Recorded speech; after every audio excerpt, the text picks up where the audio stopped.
और news in focus देख लेते हैं आज किन किन खबरों पर रहेगा हमारा स्पेशल फोकस। सबसे पहले बात करेंगे भारत रत्न के नामों के ऐलान का। तो क्या इसे जिस तरह से कहा जा रहा है कि मास्टर स्ट्रोक है, क्या ये वाकई में मोदी सरकार का मास्टर स्ट्रोक है?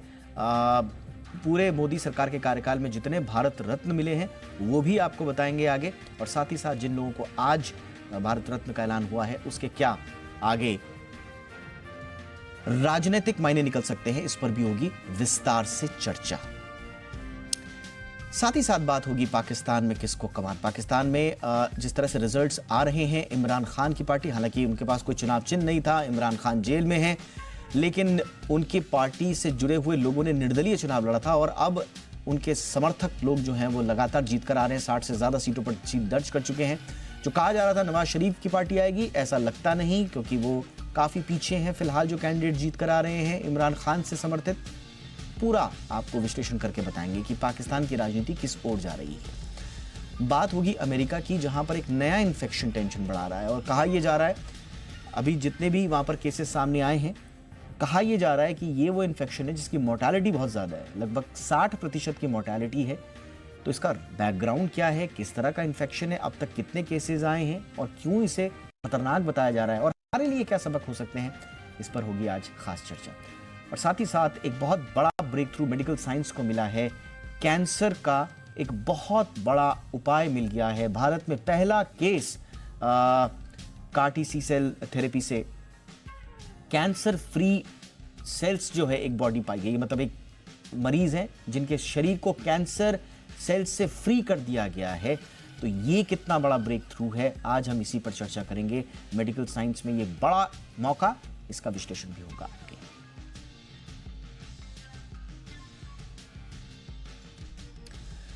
लेकिन सबसे पहले फटाफट अंदाज में देख लेते हैं टॉप न्यूज में वो तमाम खबरें जो सुबह से लेकर शाम तक छाई रही।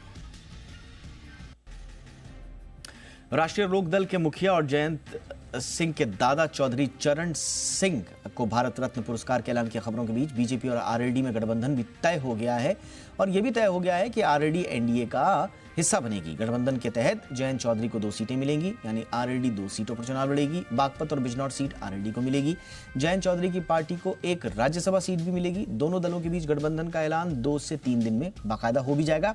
वहीं विपक्षी दल लगातार दावा कर रहे हैं कि जयंत चौधरी को और उनकी पार्टी आरएलडी इंडिया ब्लॉक का हिस्सा है और आम चुनाव में मिलकर लड़ेंगे।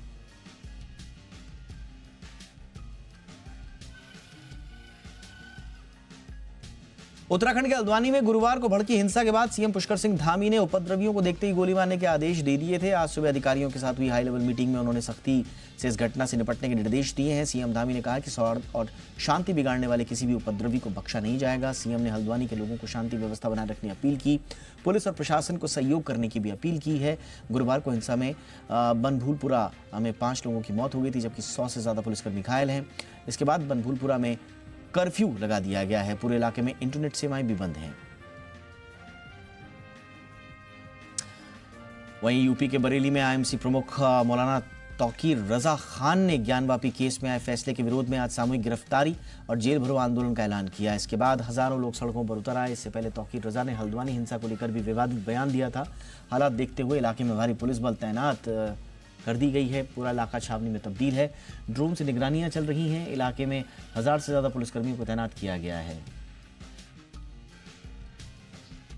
रेलवे में नौकरी के बदले जमीन लेने के कथित घोटाले मामले में लालू परिवार को आज बड़ी राहत मिली। दिल्ली के राउज एवेन्यू कोर्ट में बिहार की पूर्व मुख्यमंत्री राबड़ी देवी, बेटी मीसा भारती और हेमा यादव की पेशी हुई, जिसके बाद कोर्ट ने तीनों को 1 लाख के मुचलके पर अगली तारीख तक अंतरिम जमानत दे दी। राबड़ी देवी, मीसा भारती और हेमा यादव की ओर से जमानत याचिका दायर की गई थी। कोर्ट अब 28 फरवरी को आरोपियों की नियमित जमानत पर सुनवाई करेगी।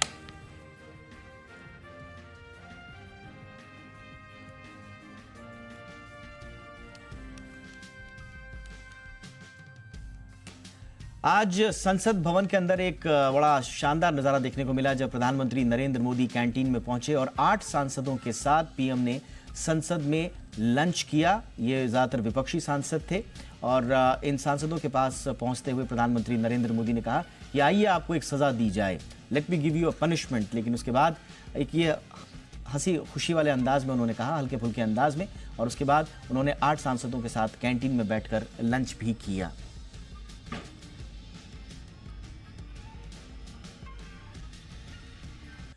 संसद के दोनों सदनों यानी कि लोकसभा और राज्यसभा में शनिवार को राम मंदिर पर धन्यवाद प्रस्ताव पेश होगा। इसे लेकर बीजेपी ने अपने सांसदों के लिए व्हिप जारी कर दिया है। बता दें कि पिछले महीने की 22 जनवरी को राम मंदिर में राम लला की प्राण प्रतिष्ठा का दिव्य और भव्य आयोजन किया गया था और ये हिंदुओं के लिए 500 साल पुरानी मुराद पूरी होने जैसा था और इसे लेकर संसद में कल यानी कि 10 फरवरी को धन्यवाद प्रस्ताव पेश किया जाएगा। बीजेपी ने लोकसभा और राज्यसभा के अपने सभी सांसदों को 3 लाइन का व्हिप जारी कर 10 फरवरी को संसद में मौजूद रहने को कहा है।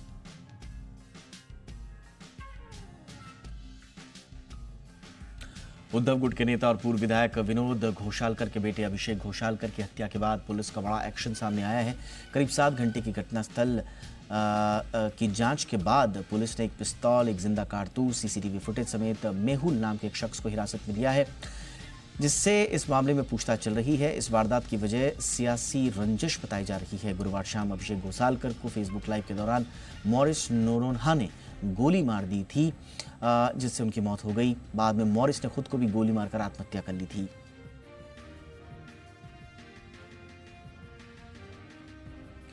आज मौनी अमावस्या के मौके पर संगम में स्नान करने वाले श्रद्धालुओं में भारी भीड़ उमड़ी। संगम समेत 12 घाटों पर 8000 रनिंग फीट बनाए गए और आज मौन रहकर दान और स्नान करने का विशेष महत्व है। माना जाता है कि इस दिन किसी पवित्र नदी में स्नान के बाद दान करने से शुभ फल की प्राप्ति होती है। इसके अलावा अमावस्या के दिन तिल के लड्डू, तिल और तिल का तेल, वस्त्र वगैरह, आंवला दान देना भी शुभ माना जाता है।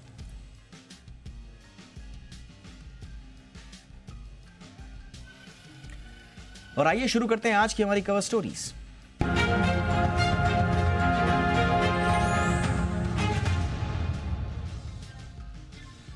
अमेरिका में एक नए जानलेवा इन्फेक्शन की एंट्री से टेंशन बढ़ गई है।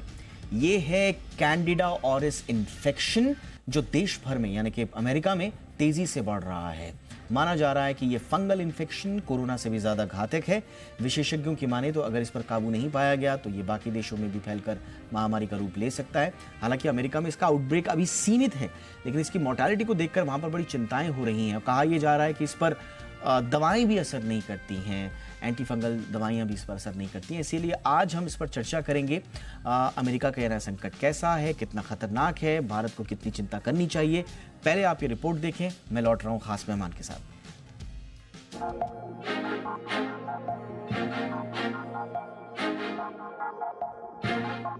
दुनिया भर के कई देशों में कैंडिडा ऑरिस इन्फेक्शन के मामले सामने आ रहे हैं। अमेरिका के लोग इस जानलेवा इन्फेक्शन से सबसे ज्यादा प्रभावित हैं। माना जा रहा है कि ये फंगल इन्फेक्शन कोरोना से भी ज्यादा घातक है। विशेषज्ञों की माने तो अगर इस पर काबू नहीं पाया गया तो ये बाकी देशों में फैलकर महामारी का रूप ले सकता है। खबरों के मुताबिक कैंडिडा ऑरिस नाम के इस संक्रमण से करीब 60% लोग मौत की चपेट में आ रहे हैं। चिंता की बात यह है कि इस संक्रमण पर दवाओं का भी ज्यादा असर नहीं हो रहा है। अमेरिका में इस इन्फेक्शन का पहला मामला 10 जनवरी को सामने आया था। डॉक्टर्स का कहना है कि इस बीमारी के लक्षण आमतौर पर शरीर में दिखना बेहद मुश्किल है। कैंडिडा ऑरिस एक तरह का रेयर फंगल इन्फेक्शन है। साल 2016 के बाद से इसके मामलों में काफी बढ़ोतरी देखी गई है। अमेरिका के कई राज्यों में इस साल ये संक्रमण सामने आया है। इसी महीने वॉशिंगटन में अब तक 4 लोग इस गंभीर इन्फेक्शन की चपेट में आ चुके हैं। इस इन्फेक्शन पर एंटी फंगल दवाओं का कोई असर नहीं पड़ता। कमजोर इम्यूनिटी वाले लोगों में इस इन्फेक्शन का खतरा ज्यादा है। चिंता की बात तो यह है कि जो मरीज अस्पताल में भर्ती हैं और ब्रीदिंग ट्यूब, कैथेटर या फीडिंग ट्यूब का इस्तेमाल करते हैं, उनमें ये ज्यादा पाया जाता है। बता दें कि कैंडिडा ऑरिस इन्फेक्शन की पहली बार पहचान साल 2009 में जापान में हुई थी। साल 2016 से अमेरिका में इस वायरस के कई मामले देखे गए थे। वहीं 2020 से 2021 के बीच इस संक्रमण के 2300 नए मामले सामने आए। मौजूदा समय में 40 से ज्यादा देशों में कैंडिडा ऑरिस इन्फेक्शन के मामले रिपोर्ट किए गए हैं। कैंडिडा ऑरिस इन्फेक्शन का तेजी से बढ़ना दुनिया भर के लिए चिंता का विषय बनता जा रहा है, क्योंकि वक्त रहते अगर इस बीमारी को फैलने से रोका नहीं गया तो आने वाले समय में ये भारत समेत पूरी दुनिया में फैल सकता है। ब्यूरो रिपोर्ट, जी मीडिया। डॉक्टर धीरज कौल इस वक्त हमारे साथ जुड़ चुके हैं, सीधा न्यूयॉर्क से जाने वाले फिजिशियन हैं वहां के। बहुत बहुत स्वागत है डॉक्टर कौल आपका। लॉन्ग टाइम, अच्छा लगा आपको देखकर काफी समय बाद। लेकिन आपसे चर्चा हमेशा की तरह एक चिंता को लेकर ही। क्या हो रहा है वहां पर, ये क्या एक नया संकट आ गया है और कितना गंभीर है ये? नमस्कार, thank you for having me on the show. जैसे कि आप हमेशा बहुत अच्छे से लेटेस्ट इश्यूज हेल्थ केयर को रेज करते हैं, so thanks for thank you sir. That. Public awareness बहुत इंपॉर्टेंट है। देखिए, कनाडा एक फंगस है और फंगस हम लोग उनके बीच में रहते हैं। मशरूम जो आप खाते हैं वो भी एक फंगस है। नॉर्मल फ्लोरा स्किन के ऊपर भी कई जगह पे फंगस होता है और फंगस एक रिलेटिवली कॉमनली ट्रीटेड डिजीज है। अगर आपको हो भी जाए, आपने देखा होगा स्किन पे फंगल इन्फेक्शन है, आप टॉपिकली फंगल लगाते हैं, ब्लड में भी फंगस घुस सकती है। उसकी भी ट्रीटमेंट है, लाइक फ्लूकोनाजोल एक बहुत ही चीप कॉस्ट इफेक्टिव ड्रग है जो कि एंटी फंगल यूज होती है। और बहुत कॉम्प्लिकेटेड केसेस में हम एम्फो भी यूज करते हैं और कई एडवांस ड्रग्स हैं। लेकिन ये प्रॉब्लम शुरुआत बिल्कुल आपने, मैं आपकी स्टोरी सुन रहा था, बहुत अच्छे से आपने रिसर्च किया है। जापान में स्टार्ट हुआ और 2016, क्योंकि मैं एक ट्रांसप्लांट फिजिशियन हूँ, ट्रांसप्लांट नेफ्रोलॉजिस्ट, तो हम लोग उन पेशेंट्स को देखते हैं जिनके अंदर हम किडनी लगा रहे हैं और उसके बाद की कॉम्प्लिकेशन, तो बाय डिफॉल्ट हमें उनका इम्यूनिटी गिराना पड़ता है। कैंसर के पेशेंट, उनकी इम्यूनिटी बहुत सप्रेस होती है। और आपको जान के हैरानी होगी, डायबिटीज जिसकी एपिटोम भारत है, भारत में सबसे तेजी से डेवलप वर्ल्ड के अंदर डायबिटीज के पेशेंट बढ़ रहे हैं। और डायबिटीज खुद एक इम्यून सिस्टम को कमजोर करने की one of the very strong thresh point है, खासतौर पे अनकंट्रोल्ड डायबिटीज। और फंगस को सबसे पसंद है शुगर। तो अगर आपका शुगर हाई है, आपकी इम्यूनिटी डाउन है, जो कि डायबिटीज में होता है, तो फंगस इन्फेक्शन के आप बहुत हद तक आपके अंदर रिस्क हैं, स्पेशली अगर पुअरली कंट्रोल्ड है। अभी ये फंगस का इशू ये इसलिए आ रहा है, एक तो ये काफी तेजी से स्प्रेड होता है। लकीली कोरोना के जैसे ये हवा में नहीं है, सरफेसिस पे है। तो जैसे कि अगर आप हॉस्पिटल गए, आपने जो पेशेंट बैठा है उसके बेड साइड पे रेलिंग है, आपने हाथ लगाया उसके ऊपर, तो आपके हाथ पे आ गई, काफी टाइम तक सर्वाइव करती है। इस हाथ से अगर आप कहीं और गए, किसी और पेशेंट पे, या अपने घर आए और सरफेस पे लगाया, उस सरफेस से टच होके या हाथ किसी से मिलाया, ये स्प्रेड हो सकती है। कहाँ से घुसती है?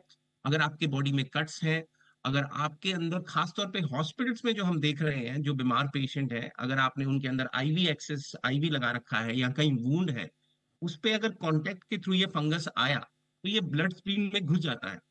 अब आपको जानकर बहुत इंपॉर्टेंट जानकारी है कि अगर ये ब्लड स्ट्रीम में घुस गया, जो कि एक स्मॉल फ्रैक्शन ऑफ पेशेंट्स हमारे ऐसे होते हैं आम तरह की जिंदगी में, जैसे कीमोथेरेपी के patient, immunocompromised, HIV, lupus जो पेशेंट स्टेरॉइड्स पे हैं, या ट्रांसप्लांट के पेशेंट, और भी तरीके के immuno compromised patient, poorly control diabetes, या आईसीयू के जो काफी देर से बैठे हैं, तो उसके अंदर हम एंटी फंगल देते हैं जो मोस्ट ऑफ द केसेस काम करती है, जैसे कि फ्लूकोनाजोल आप समझ लीजिए, एम्फोबी। अब आप जान के हैरान होंगे, जो हमने इसको आइसोलेट किया तो हमें ये पता लगा कि 90% पेशेंट में फ्लूकोनाजोल, जो टू द गो ड्रग है, वो काम ही नहीं करती। उसके बाद आ जाइए एम्फोटेरेसिन बी, जो कि बहुत ही अच्छी और स्ट्रॉन्ग ड्रग है। आपने म्यूकर माइकोसिस में भी, जो भारत में और हमने विदेश में हर जगह देखा था, कोविड के दौरान एक कॉम्प्लिकेशन थी, जब हम ज्यादा स्टेरॉइड दे रहे थे जी। पेशेंट्स को, तो उनकी इम्यूनिटी भी गिरी और स्टेरॉइड्स की वजह से म्यूकर माइकोसिस का रिस्क भी बढ़ा। उस म्यूकर हम्म। माइकोसिस का रामबाण था एम्फोटेरेसिन बी।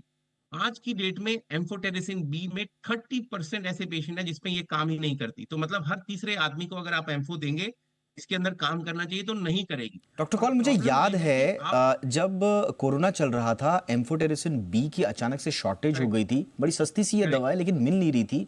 कालाबाजारी इसकी अलग से चल रही थी और बताया गया कि ये जो ब्लैक फंगस हो जाता है उसके बाद लोगों की आंख और भेजे तक चला जाता है, उसके लिए बड़ा इंपॉर्टेंट था। तो ये सिमिलरली उसी एग्जैक्टली। उसी उसी तरह का है ये। सो देखिए, इन्वेजिव फंगस डिजीज होता है कि वो आपके ब्लड वेसल में घुसता है और ब्लड वेसल को तोड़ के ऑर्गन्स में घुसता है। तो ओके। एम्फोटेरिस, ये जो म्यूकर माइकोसिस हम बात कर रहे थे, जब हम हम्म। स्टेरॉइड्स कोविड में भारत में और कई कंट्रीज में बहुत दिया गया बहुत धड़ल्ले से, दिया ऐसे गया। ऐसे लोगों को जिनको जरूरत ही नहीं थी, हम्म। उनका इम्यून सिस्टम गिरा, ब्लड में शुगर्स बढ़ी। ये जो म्यूकर माइकोसिस था, ये आंख के थ्रू घुस के ब्रेन तक घुसता है और बहुत ही इन्वेजिव होता है। तो इसके लिए एम्फोटेरिसिन बी काम करती थी, जो आपने पॉइंट किया। वो एम्फोटेरिसिन बी इस फंगस कनाडा के लिए काम ही नहीं कर रही, जबकि वो माय एक गॉड। बहुत ही स्ट्रॉन्ग ड्रग है। एवरी थर्ड पर्सन, अगर आप एम्फो देंगे तो 30% लोगों में काम ही नहीं करेगी। गुड न्यूज ये है कि एक और ड्रग क्लासिफिकेशन है जिसको हम एक्यूनोकैंडिन्स बोलते हैं, हम्म। वो 95% इफेक्टिव है। मतलब उसमें भी 5% ऐसे लोग हैं, अगर आपने दिया तो नहीं, लोग नहीं काम करेंगे। लेकिन प्रॉब्लम ये है कि इस बीमारी के कोई स्पेसिफिक सिम्टम्स नहीं है। ऐसा नहीं है कि एक पेशेंट को सर्दी जुकाम है, दूसरे को डायरिया है, जैसे हम कोविड में कॉफ आ रहा है, ऐसा नहीं है। ये ब्लड वेसल के थ्रू घुसता है, आपके ब्रेन में भी जा सकता है, आपके हार्ट में भी जा सकता है। और कई ऐसे हमने डायग्नोज किए पेशेंट जिनको हम आ गई कि हो क्या रहा है, इन्फ्लेमेटरी सिंड्रोम चल रहा है बॉडी के अंदर, ना वायरस आइसोलेट हो रहा है, ना बैक्टीरिया आइसोलेट हो रहा है। और जब रिपीट कल्चर्स किए गए तो कैनाडा वायरस निकला, और उसके बाद हमने ट्रीटमेंट की कोशिश भी की, खासतौर पे इम्यूनो कॉम्प्रोमाइज पेशेंट ट्रांसप्लांट के। और आप जानते ही दुनिया भर में कईयों की इसमें मृत्यु भी हो गई है। जी हाँ। अमेरिका के अंदर भी हम देख रहे हैं कि मृत्यु हो रही है। इसीलिए जो सीडीसी है, जो यहाँ की बॉडी गवर्न करती है, वो बार-बार प्रिकॉशंस इश्यू कर रही है कि पूरे हॉस्पिटल सिस्टम को हैंड टच, हैंड हाइजीन जिसको हम बोलते हैं, उसका बहुत ध्यान रखना है, क्योंकि ये कॉन्टैक्ट के थ्रू एक पेशेंट से दूसरे पेशेंट, एक रूम से दूसरे पेशेंट, अगर आप मैं किसी स्पेसिफिकली यही सवाल डॉक्टर कॉल पूछना चाह रहा था, और बहुत सारे लोगों का ये हमसे भी ये सवाल था कि क्या ये कंटेजियस है, फैलती है, फैलती तो कैसे फैलती है? देखिए, कंटेजियस का मतलब होता है एक आदमी से दूसरे आदमी लगना। ओके। अलग-अलग तरीके की कंटेजियसिटी के फॉर्म होते हैं। एयरबॉर्न, आप प्लेन से चले गए, आपने हाथ पकड़ा एक दूसरे का, उससे लग गया, तो ये हाथ से कांटेक्ट के थ्रू लगता है। और अच्छा। दूसरी हम ये देख रहे हैं कि हेल्थ केयर में जैसे कोई नर्स या डॉक्टर या कोई पेशेंट या मरीज का रिलेटिव कहीं और जगह से आया, उसके हाथ में है, उसने पेशेंट के रेलिंग पे लगाया, वो तो चला गया, उसके बाद उस रेलिंग से नर्स ने हाथ लगाया और पेशेंट को आईवी एक्सेस टच किया, जहाँ से ब्लड में जा रहा है, वो घुस जाएगा उसके अंदर। तो ये health hmm. Care providers, health care staff को इसके बारे में अवेयर होना बहुत जरूरी है, नंबर वन। नंबर टू, जो पेशेंट्स को विजिट कर रहे हैं आईसीयूज में, ज्यादा सिक लोगों को, उनको भी, उनके ऊपर भी मैंडेटरी हैंड हाइजीन, हाथ को अच्छे से धोना साबुन सोप वाटर से, और उसके बाद अल्कोहल से भी डिसइंफेक्ट करना डबल, वो बहुत हेल्प करता है। लकीली ये अभी तक एयरबॉर्न नहीं है, और लकीली अभी भी एकिनोकेंडिन्स इस पे काम कर रही हैं, लेकिन ये भी एक फंगस है जो कि लर्न करता है। शायद आप नहीं जानते हैं कि ह्यूमन एवोल्यूशन में फंगस एक ऐसी रेजिस्टेंट चीज है जो कि पूरी ह्यूमैनिटी को मतलब ट्रबल में डाल सकती है, even more than absolutely. Viruses. कई स्टडीज ऐसा दिखाती हैं। तो हमें फंगसेस से भी सावधान होना है। ये नॉर्मल फ्लोरा हमारे चारों तरफ है, लेकिन इस time health care providers, health care systems के लिए बहुत जरूरी है, खास तौर पे ऐसे लोग जो मुझे सुन रहे हैं जिनकी इम्यूनिटी कमजोर है, जैसे कीमोथेरेपी, कैंसर के पेशेंट्स, डायबिटीज के पेशेंट, किडनी फेलियर के पेशेंट, जी। पेशेंट जो डायलिसिस पे हैं, या जिनको ट्रांसप्लांट मिला है, या ऑटो इम्यून डिजीज के पेशेंट जो हाई डोजेज स्टेरॉइड और इम्यूनोसप्रेसेंट और इम्यून सिस्टम को कमजोर करने वाली दवाइयों पे हैं, उनके लिए ये घातक हो सकती है। बिल्कुल। बहुत संक्षेप में, डिजीज एक्स का हम सुन रहे हैं, बात हो चुकी है। एक डब्ल्यूएचओ का टर्म है अननोन पैथोजन के लिए, जो कि फ्यूचर के लिए हमारे साथ घातक हो सकता है। पास से आपने बताया, तो हो सकता है अगर हमने इस पे ध्यान नहीं दिया तो यही डिजीज एक्स बन जाए डॉक्टर साहब। देखिए, अगर आप कंसल्टेंट से पूछेंगे, और मैं तो ग्लोबली मिलता हूँ लोगों से, तो हम लोगों की चिंता फंगस को लेके काफी स्ट्रांग पहले से रही है। हम्म। फंगस अगर आउट ऑफ कंट्रोल हुआ, क्योंकि फंगस रैपिडली ग्रो करता है और चारों तरफ है, हमारे चारों बिल्कुल। तरफ फंगस है, हम फंगस के बिल्कुल। बीच में रहते हैं। हर जगह आप खोलकर देखिए, आपको फंगस अलग अलग तरीके की मिलेगी। तो अगर कोई एब्सोल्युटली। फंगस पैथोजन हुआ, मतलब उसने, मोस्टली फंगस हम कंट्रोल कर सकते हैं दवाइयों से, हाँ। लेकिन जो रेजिस्टेंट फंगस है, वो डब्ल्यूएचओ के लिए, सीडीसी के लिए, वर्ल्ड की हर बॉडी के लिए एक बहुत बड़ी सरदर्दी हो सकती है, क्योंकि इनसे निजात पाना बहुत मुश्किल है। एक बारी वेसल्स में घुसी, एक बारी बॉडी में स्प्रेड हुई, और खास तौर पे ऐसी फंगस जो कि रेजिस्टेंट है, वो एक बहुत बड़ा इशू है। और मैं रिक्वेस्ट करना चाहूंगा अगेन हेल्थ केयर अथॉरिटीज को, कि जो एक्टिनोकेंडिन्स है वो आप रिजर्व करके रखिए, हर ऐसे पेशेंट में यूज ना करिए जहां पे कोई और दवाई यूज की जा सकती है, बिल्कुल। क्योंकि रेजिस्टेंट डेवलप फंगस कर सकती है, जैसे कोविड ने भी इनिशियली किया। बिल्कुल सर, आपने सही बोला। एक कड़वा इतिहास हमारे सामने है, कड़वे अनुभव हमारे सामने हैं, लेकिन उन अनुभवों की सीख भी थैंकफुली हमारे पास है। तो मुझे लगता है कि इस तरह के कोई भी संकट आए, कभी भी उभार लें, उस कड़वे अनुभव से सीख लेकर हम जो ज़रूरी दवाएं हैं उनको संरक्षित करें समय पर, उनको हम बिल्कुल सलीके से खर्च करें, जहां करना है वहीं पर करें, तो संभवतः एक बड़ा होप दिख सकता है इस तरह की बीमारियों से लड़ने के लिए। बहुत बहुत धन्यवाद डॉक्टर धीरज कौल, आपने बहुत महत्वपूर्ण जानकारी दी दर्शकों के लिए। Thank you so much. एक हाँ सर, एक कुछ। पॉइंट बोलना चाहूंगा, हाँ। कि जो एक्टिनोकेंडिन्स है, क्योंकि डिफरेंट गवर्नमेंट्स इस पे देख रही हैं, मुझे लगता है उसका अभी से स्टॉक पाइल हमें प्रोडक्शन में बढ़ाना चाहिए। और भारत तो एक हब है under the leadership of an excellent governance, hmm. तो वो दूसरे कंट्रीज को भी सप्लाई कर सकते हैं, उससे बिजनेस भी भारत का बढ़ सकता है, लुकिंग ये, इनटू स्पेसिफिक ग्रुप्स। लेकिन फिर इसमें मेरा एक आर्ग्यूमेंट है बड़ा क्विकली। अब जब जैसे हम स्टॉक बोल देते हैं तो फटाफट से उनकी ना शॉर्टेज भी मार्केट से होने लग जाती है, कभी कभी लगता है कि जरूरतमंद को भी नहीं मिल रही। तो ये जो भी इसीलिए करें, कहते हैं, हाँ, ये पैनिक में ना हाँ करें, इसीलिए, लेकिन है ना। एग्जैक्टली इसी हाँ। ये काम हेल्थ केयर अथॉरिटीज का, इसे यस। एंटिसिपेटरी हेल्थ कैलकुलेशंस बोलते हैं। एब्सोल्युटली, एब्सोल्युटली, उससे पैनिक ना हो, उससे अननेसेसरी जो है वो एब्सोल्युटली, स्टॉकिंग ना हो जाए, ये बहुत इंपॉर्टेंट होगा। एब्सोल्युटली, तो ध्यान सोच समझ एब्सोल्युटली। के कदम बढ़ाना होगा। Thank you doctor Kaul, thank you so much.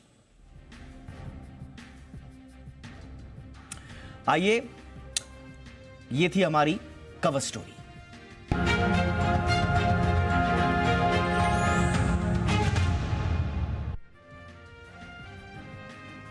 आइए बढ़ते हैं आगे। आज की हमारी दूसरी कवर स्टोरी जुड़ी है पाकिस्तान से। पाकिस्तानी फौज के लिए कहावत मशहूर है कि उसने आज तक कोई जंग जीती नहीं और कोई चुनाव हारा नहीं। यानी पाकिस्तान की सेना जंग बहादुर नहीं बल्कि चुनाव बहादुर है और इस बार भी ऐसा ही करने की कोशिश हुई। पाकिस्तान से खबरें आ रही हैं कि जनता ने इमरान खान को सबसे ज़्यादा वोट दिए हैं और सेना के समर्थन से नवाज शरीफ और उनके उम्मीदवारों को चुनाव जिताया जा रहा है। अब आपको पाकिस्तान से आए सभी पार्टियों की हार जीत के आंकड़े दिखाते हैं जो अभी तक आए हैं।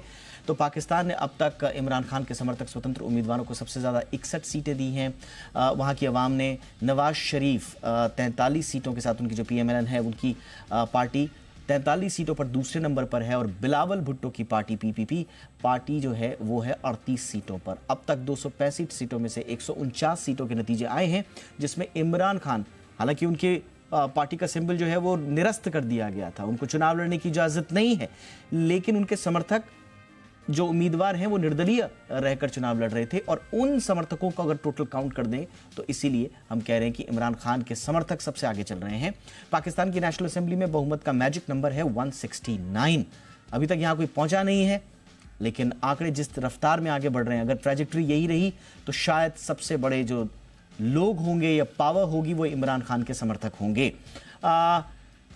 सवाल अब यह है कि इन नतीजों के बाद क्या आगे हो सकता है। जनता को पाकिस्तान में फौजी सरकार कबूल नहीं है।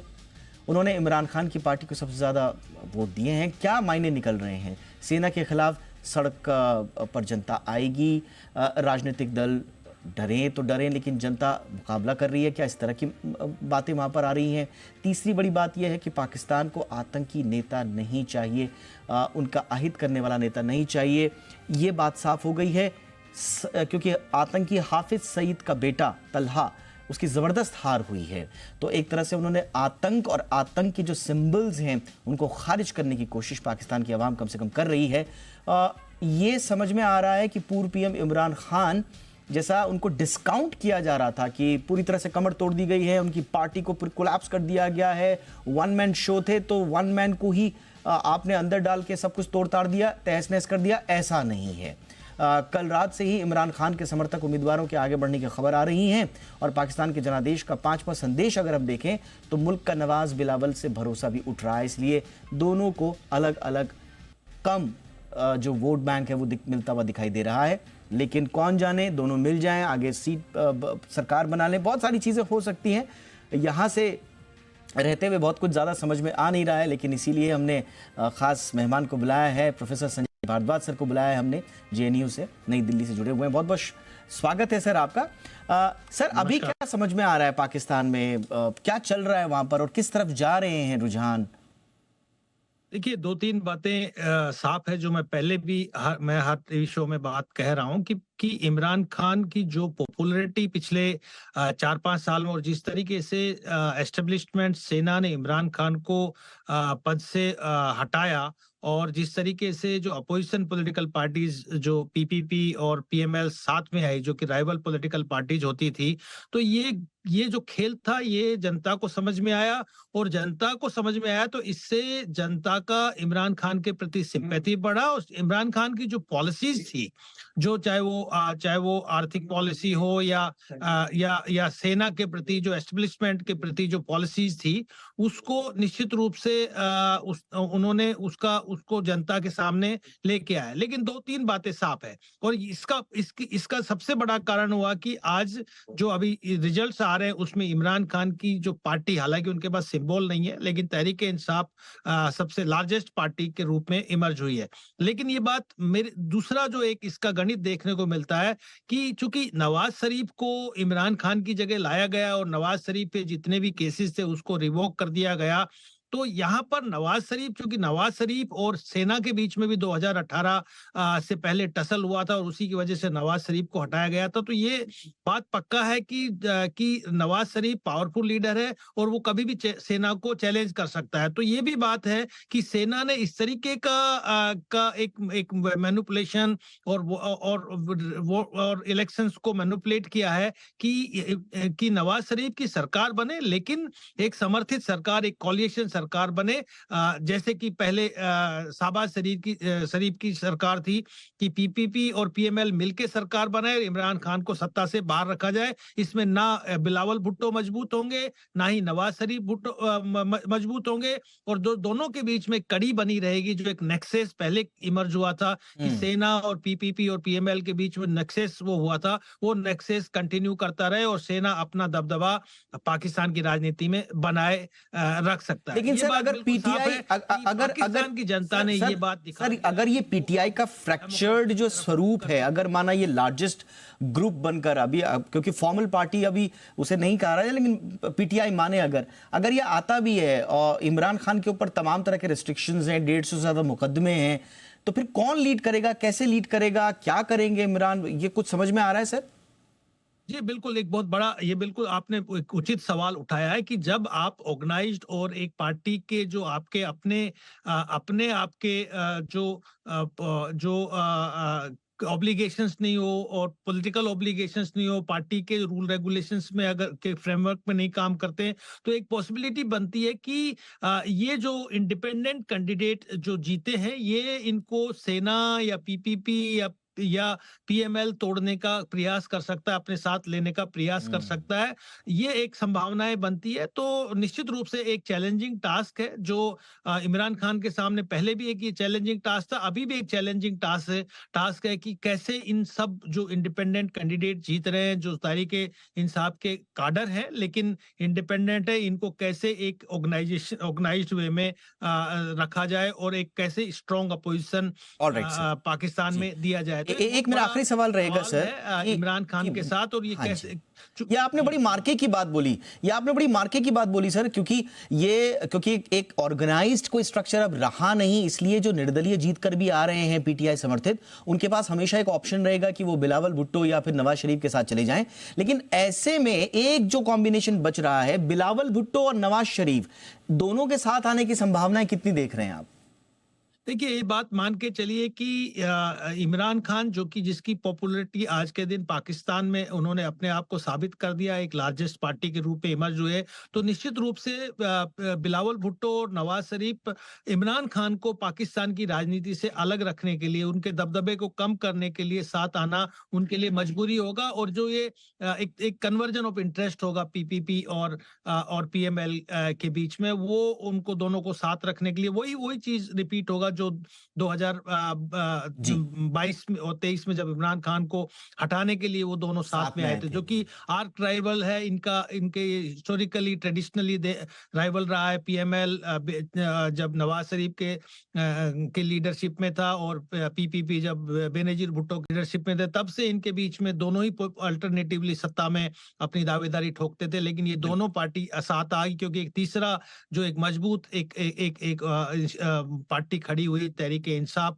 इमरान खान के नेतृत्व। तो इस चैलेंज को दबाने के लिए निश्चित रूप से दोनों जैसे पिछले 2 साल में साथ आए, वैसे ही ये कंटिन्यू कर अपनी पार्टनरशिप को कंटिन्यू करेंगे, ताकि ये अपना जो पॉलिटिकल बेस है, जो खोया हुआ पॉलिटिकल बेस है पीपीपी का, क्योंकि पीपीपी 2013 के बाद से कमजोर एक राजनीतिक दल हो गया था। ना 2013 में बहुत अच्छा परफॉर्मेंस कर पाया था, ना 2018 में अच्छा परफॉर्मेंस कर पाए थे।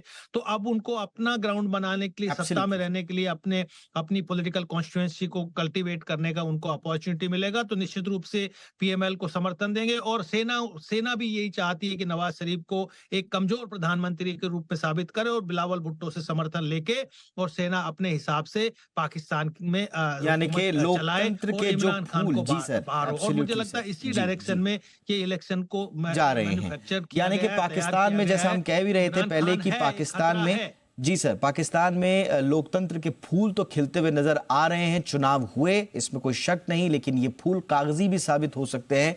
जिस तरह का चुनावी समीकरण वहां पर दिख रहा है, कौन कैसे क्या सरकार बनाएगा, ऐसा ना हो कि ये बगीचा जो लोकतंत्र के कागजी फूलों का है, ये वही बगीचा हो जो 2022 का था और उसमें फिर से इमरान खान को बाहर करने के लिए, उन्हें दूर रखने के लिए बिलावल भुट्टो, नवाज शरीफ साथ आए, या हो सकता है कि सेना नवाज शरीफ को रोकने के लिए कुछ और नए समीकरण उभारे। बड़ा दिलचस्प होगा, नजर हमारी रहेगी।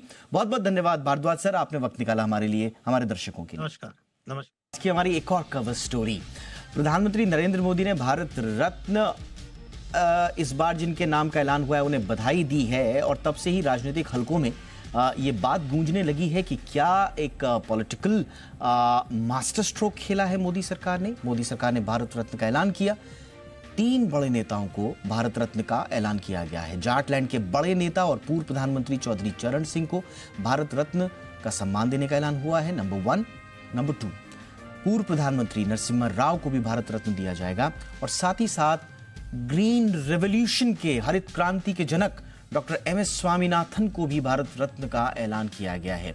यानी 3 भारत रत्न एक साथ। अब मोदी सरकार ने अपने कार्यकाल में अब तक कुल 10 भारत रत्नों का ऐलान किया है और जब जब वो भारत रत्न का ऐलान करती है तब तब ये बहस इस तरफ घूम जाती है कि क्या इन भारत रत्नों के नाम के इर्द गिर्द कोई पॉलिटिकल एक मास्टर स्ट्रोक खेलने की प्रवृत्ति है। एक बार जरा फटाफट से उन लोगों पर नजर डाल लेते हैं जिनको मोदी शासन में 2014 के बाद से भारत रत्न का ऐलान दिया गया है। 2012 में अटल बिहारी वाजपेयी, पंडित मदन मोहन मालवीय को भारत रत्न से सम्मानित उस साल के लिए किया गया। उसके बाद साल 2019 में प्रणब मुखर्जी, भूपेंद्र कुमार हजारिका, नानाजी देशमुख को भारत रत्न से सम्मानित किया गया। अब साल 2024 में कर्पूरी ठाकुर, लालकृष्ण आडवाणी, PV नरसिम्हा राव, चौधरी चरण सिंह, MS स्वामीनाथन को भारत रत्न से सम्मानित किया जाने का ऐलान किया है। तो कुल मिला के ये वो सीक्वेंस है जिसमें भारत रत्न का ऐलान हुआ है। आज के जो 3 बड़ी शख्सियत हैं जिन्हें भारत रत्न देने का ऐलान किया गया है, उनमें नरसिम्हा राव हैं जो कांग्रेस शासन में, आपको याद होगा, उदारीकरण के दौरान प्रधानमंत्री थे। कहा यह जाता है कि जब नरसिम्हा राव ने 1996 में पद छोड़ा तो कांग्रेस ने सारा ठीकरा उनके सिर फोड़ दिया हार का और उनसे किनारा कर लिया।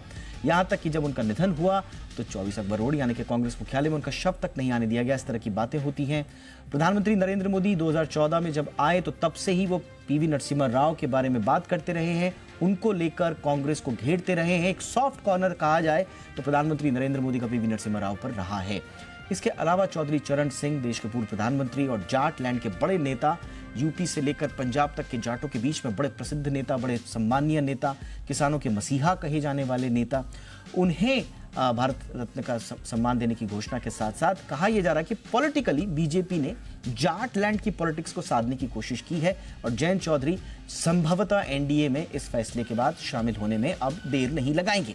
इसके अलावा MS स्वामीनाथन, हरित क्रांति के जनक, वो क्योंकि इस देश में इस अभावों का जो अनाज की खेती होती थी उन्हें संपन्न देश बनाने में, अनाज के रूप में आत्मनिर्भर बनाने में बड़ी भूमिका निभाई और इसीलिए उनको किसानों के लिए बड़ा हितैषी कहा जाता है। देश के लिए, आम आदमी के लिए, गरीब के लिए, खाद्य सुरक्षा के लिए बड़ा महत्वपूर्ण शख्सियत माना जाता है। तो एक तरह से प्रधानमंत्री नरेंद्र मोदी और उनकी सरकार ने ये भी साधने की कोशिश की है कि जो जनता का है, किसानों का है, हम उसके हैं। अब इस पर डॉक्टर MS स्वामीनाथन की जो बेटी हैं सौम्या स्वामीनाथन, आपको याद होगा WHO में वो चीफ साइंटिस्ट भी थी, उनका रिएक्शन आया है। वो क्या कह रही हैं, सुनिए।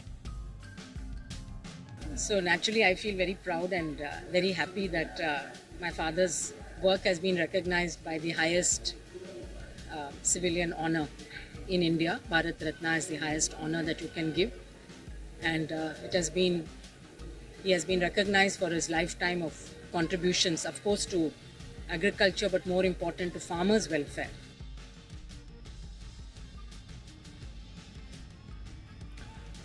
और आइए अब बात करते हैं बिजनेस से जुड़ी उन खबरों की जो सुबह से लेकर शाम तक सुर्खियों में रही।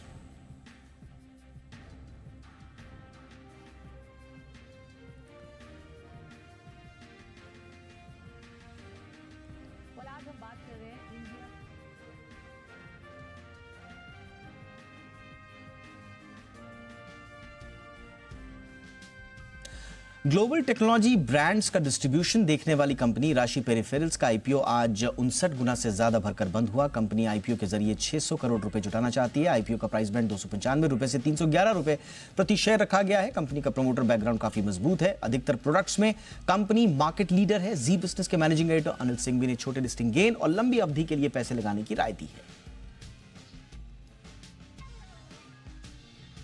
देश के चौथे सबसे बड़े स्मॉल फाइनेंस बैंक जना स्मॉल फाइनेंस बैंक का आईपीओ का आज आखिरी दिन था। जना स्मॉल फाइनेंस बैंक का आईपीओ 18.5 गुना भरकर बंद हुआ। बैंक ने आईपीओ का प्राइस बैंड 393 से 414 रुपए प्रति शेयर तय किया है। आईपीओ के लिए लॉट साइज 36 शेयरों का है, यानी रिटेल निवेशकों को कम से कम 14,904 रुपए लगाने होंगे और बैंक की इस आईपीओ के जरिए 570 करोड़ रुपए जुटाने की योजना है। जी बिजनेस के मैनेजिंग एडिटर अनिल सिंघवी ने जोखिम लेने वाले निवेशकों को लंबी अवधि के लिए ही पैसे लगाने की सलाह दी है। सीआईआई एनबीएफसी समिट में बजाज फिनसर्व के सीएमडी संजीव बजाज ने कहा कि एनबीएफसी के लिए बाजार में कई मौके खुले हैं। रेगुलेटरी फ्रेमवर्क बिजनेस बढ़ाने में मददगार साबित होते हैं। संजीव बजाज ने यह भी कहा कि आने वाले 10 साल सभी के लिए महत्वपूर्ण होंगे।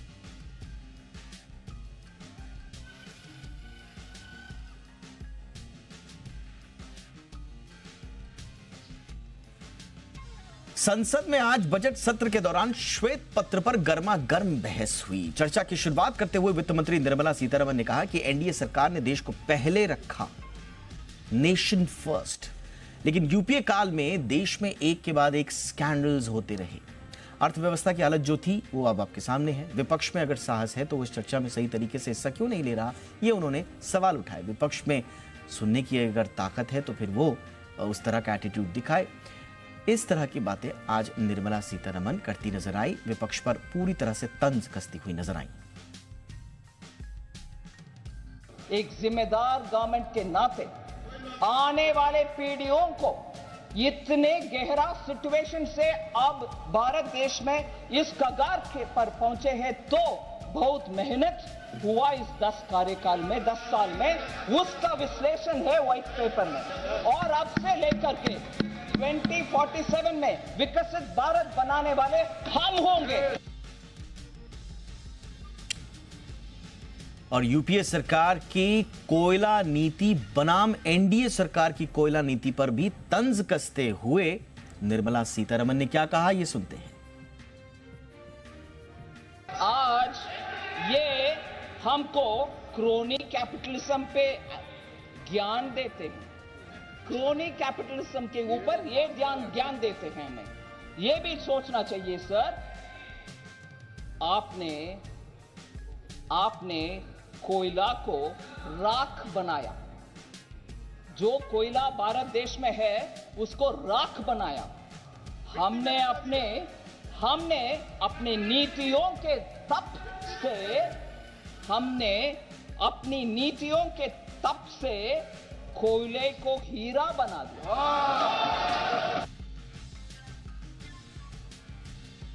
आरबीआई गवर्नर शक्तिकांता दास की अगुवाई वाली एमपीसी ने छठी बार रेपो दर को 6.5% पर बरकरार रखा और इससे रियल एस्टेट सेक्टर में खुशी है। सेक्टर से जुड़े प्लेयर्स का मानना है कि इस फैसले से इस सेक्टर में पिछले साल से आई तेजी को एक बार फिर से पंख मिले हैं, वो मोमेंटम बना रहेगा।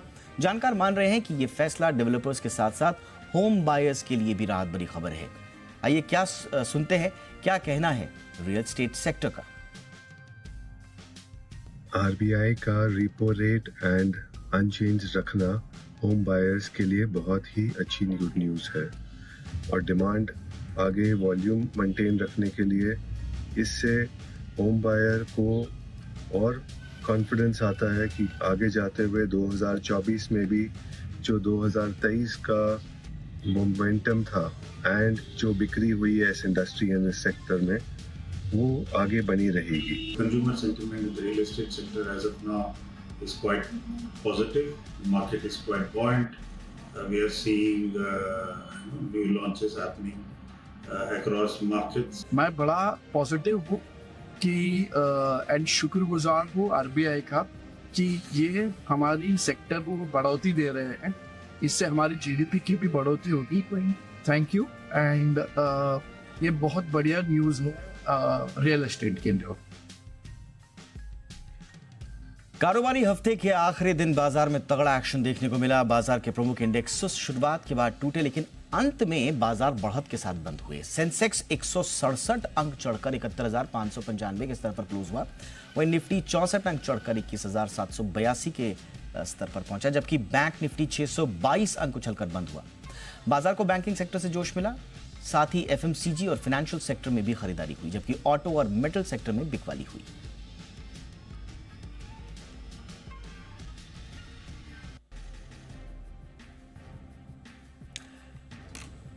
बहुत ही बड़ी खुशखबरी आई है मेडिकल साइंस के फील्ड से। कैंसर जैसी घातक बीमारी से लड़ने में भारत को बड़ी सफलता मिली है। डॉक्टर्स ने भारत में विकसित CAR-T सेल थेरेपी से कैंसर का सफल इलाज किया है। पहले ऐसे पेशेंट जिनकी बॉडी में कैंसर सेल्स अब नहीं हैं, इस थेरेपी के बाद वो अब देश के सामने है। क्या है ये थेरेपी, कितनी कारगर है? विदेशों में इलाज इसका 40 करोड़ से ऊपर है, 4 करोड़ से ऊपर है, और भारत में अभी ये 40-42 लाख तक ले आया गया है।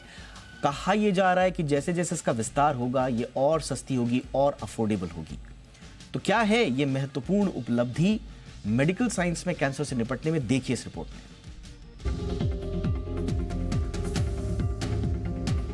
कैंसर के इलाज में भारत को बड़ी सफलता हाथ लगी है। जिस कैंसर के नाम से लोगों के पसीने छूट जाते हैं, अब उस कैंसर की बीमारी को छूमंतर करेगा CAR-T सेल थेरेपी। इस थेरेपी के जरिए अभी तक कुछ देशों में ही इलाज संभव था, लेकिन अब भारत में विकसित इस थेरेपी से लोगों को कैंसर से मुक्ति मिल सकेगी। मुंबई के टाटा मेमोरियल हॉस्पिटल में 64 साल के कर्नल वीके गुप्ता का कैंसर का सफल इलाज इसी सेल थेरेपी से संभव हो पाया है। अब कर्नल गुप्ता कैंसर से पूरी तरह से मुक्त हैं। सबसे बड़ी बात यह है कि विदेशों में जहां CAR-T सेल थेरेपी से इलाज का खर्च 3 से 4 करोड़ रुपए आता है, वहीं भारत में ये खर्च महज 42 लाख रुपए के करीब बैठ रहा है। पहले समझते हैं क्या है CAR-T सेल थेरेपी और ये कैसे काम करती है। दरअसल IIT बॉम्बे और टाटा मेमोरियल हॉस्पिटल ने मिलकर इस थेरेपी को विकसित किया है, जिसे इम्यूनो एक्ट नाम दिया गया है। CAR-T थेरेपी एक नए प्रकार का कैंसर उपचार है, जिसमें कैंसर कोशिकाओं को मारने के लिए प्रतिरक्षा प्रणाली का उपयोग किया जाता है। CAR-T सेल थेरेपी में रोगी के WBC में से T कोशिकाओं को निकाला जाता है। ये वो कोशिकाएं होती हैं जो बीमारी से लड़ने में मदद करती हैं। निकाली गई कोशिकाओं को लैब में जेनेटिकली मॉडिफाइड किया जाता है ताकि इन T कोशिकाओं से कैंसर की कोशिकाओं पर हमला किया जा सके। फिलहाल जेनेटिकली मॉडिफाइड T कोशिकाओं को फिर से मरीज के ब्लड में इंसर्ट कर दिया जाता है। ये T सेल्स क्लॉडिन नाम के एक खास एंटीजन पर हमला करती है और कैंसर पैदा करने वाले खतरनाक सेल्स को खत्म करने का काम करती है। CAR-T सेल थेरेपी का सबसे अधिक फायदा ब्लड कैंसर के इलाज में होता है। जब मरीज पर रेडियो और कीमोथेरेपी जैसे इलाज का असर नहीं होता है, तो उस स्थिति में CAR-T सेल थेरेपी बेहद कारगर साबित होती है। इस थेरेपी के जरिए लिम्फोसाइटिक ल्यूकीमिया और बी सेल लिम्फोमा जैसे गंभीर कैंसर का इलाज संभव हुआ है। सबसे पहले देश की पहली स्वदेशी निर्मित CAR-T सेल थेरेपी का बड़ा ट्रायल सितंबर 2022 में किया गया। इस ट्रायल में ब्लड कैंसर से पीड़ित 10 मरीजों को शामिल किया गया, जिसके अच्छे परिणाम सामने आए। इसके बाद पिछले साल अक्टूबर में ही इस थेरेपी से इलाज को मंजूरी मिली और अब पूरी तरह से स्वदेशी CAR-T सेल थेरेपी के जरिए हुए इलाज से कर्नल गुप्ता को कैंसर मुक्ति मिली है। ऐसे में आने वाले दिनों में कैंसर के खिलाफ जंग में CAR-T सेल थेरेपी रामबाण साबित होने वाला है। इस थेरेपी के अभी तक जो नतीजे सामने आए हैं वो बेहद उत्साहजनक है। CAR-T सेल थेरेपी से कैंसर में, खासकर ब्लड कैंसर के तमाम मरीजों में उम्मीद की एक नई किरण जगी है। ब्यूरो रिपोर्ट, जी मीडिया। इंडिया 360 में आज बस इतना ही। #ZIndia360 याद रखिए। कोई राय, कोई सुझाव हो तो जरूर भेजिएगा। नमस्कार।